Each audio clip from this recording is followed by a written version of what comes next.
There was a king named Indradyumna who was a great devotee of Lord Vishnu and ruled the kingdom of Malwa.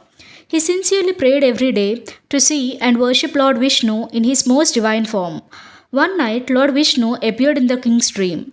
The Lord told him about the sacred form called Nilamadava, worshipped deep inside the forest near the Nilachal hills. The king woke up filled with joy and decided to find this divine deity. He sent many people to search, but none returned with success. Finally, he sent his trusted advisor Vidyapati to find Nilamadava. Vidyapati travelled far and wide and finally reached the forest where a tribal chief named Vishwavasu lived. Vishwavasu was secretly worshipping Nilamadava inside a hidden cave.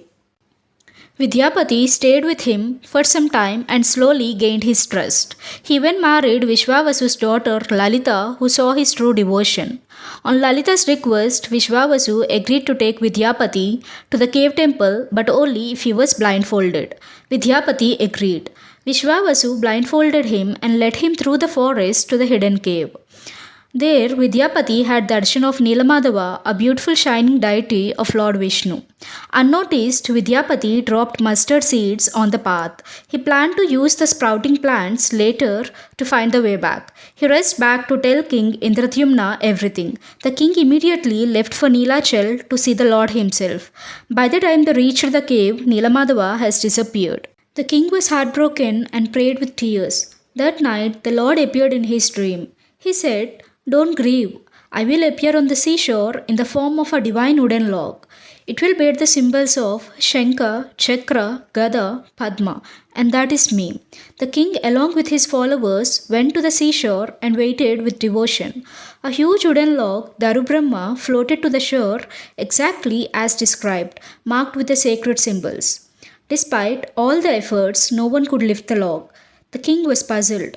Then, Lord Vishnu asked him to take the help of Vishwavasu, my devoted worshipper. Only then the log will move. The king brought Vishwavasu. Together they prayed with devotion. After performing rituals, the log was lifted effortlessly and brought to Nilachal hill. The king planned to carve idols from this holy wood, but none of the carpenters could cut the wood. Then Vishwakarma, the architect of gods, appeared to do it, but with one condition. He told that he must work in complete silence.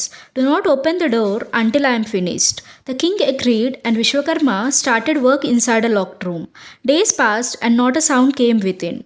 The queen Gundicha grew anxious. Fearing that Vishwakarma had died, she begged the king to open the door.